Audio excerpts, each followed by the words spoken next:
ইউক্রেনের দক্ষিণ পূর্বাঞ্চলীয় শহর জাপোরিঝিয়ায় রাতভর ভয়াবহ ড্রোন ও ক্ষেপণাস্ত্র হামলা চালিয়েছে রুশ বাহিনী। স্থানীয় কর্তৃপক্ষের তথ্য মতে রাশিয়ার ড্রোনের আঘাতে কয়েকজন বেসামরিক নাগরিক হতাহত হয়েছেন। হামলায় বেশ কিছু আবাসিক ভবন, গাড়ি এবং একটি শপিং সেন্টারে আগুন ধরে যায়। যুদ্ধের ময়দানে নিজেদের আধিপত্য ধরে রাখার দাবি করেছে মস্কো। রাশিয়ার প্রতিরক্ষা মন্ত্রণালয় জানায়, গত একদিনের তীব্র লড়াইয়ের পর দোনেৎস্ক অঞ্চলের কৌশলগত আরও একটি বসতি নিয়ন্ত্রণে নিয়েছে রুশ সেনারা। পাশাপাশি সামাজিক যোগাযোগ মাধ্যমে কোস্তিয়ানতিনিভকা গ্রামে রুশ পতাকা ওড়ার একটি ভিডিও প্রকাশ করা হয়েছে।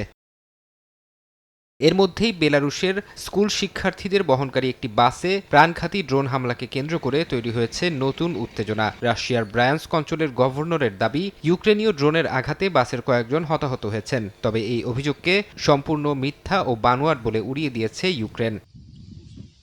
এদিকে যুদ্ধবন্ধে আলোচনায় অগ্রগতি না হওয়ায় রাশিয়ার বিরুদ্ধে বড় ধরনের পদক্ষেপের ইঙ্গিত দিয়েছেন মার্কিন প্রেসিডেন্ট ডোনাল্ড ট্রাম্প। G7 শীর্ষ সম্মেলনের ফাঁকে সাংবাদিকদের তিনি জানান, ওয়াশিংটন খুব শিগগিরই রাশিয়ার তেল সরবরাহের ওপর আবারও নিষেধাজ্ঞা আরোপ করতে যাচ্ছে। হরমুজ প্রণালী দিয়ে তেল সরবরাহ স্বাভাবিক হলেই এই মার্কিন নিষেধাজ্ঞা কার্যকর হবে বলেও জানান তিনি। রণাঙ্গনে রক্তক্ষয়ী যুদ্ধ চললেও পর্দার আড়ালে শান্তি আলোচনার একটি গোপন গুঞ্জন ডালপালা মেলেছে। মার্কিন সংবাদ মাধ্যম ব্লুমবার্গের একটি প্রতিবেদনে দাবি করা হয়েছে, ইউরোপীয় কাউন্সিলের প্রেসিডেন্ট আন্তোনিও কস্তার শীর্ষ উপদেষ্টা ক্রেমলিনের ঊর্ধ্বতন কর্মকর্তাদের সাথে গোপন ফোনালাপ করেছেন। ইউক্রেন যুদ্ধ বন্ধের লক্ষ্যে একটি আনুষ্ঠানিক আলোচনার প্রাথমিক ভিত্তি তৈরি করতেই ইইউ এর পক্ষ থেকে এই যোগাযোগ শুরু করা হয়েছে বলে জানা গেছে। ফারহাদ চৌধুরী, সময় সংবাদ।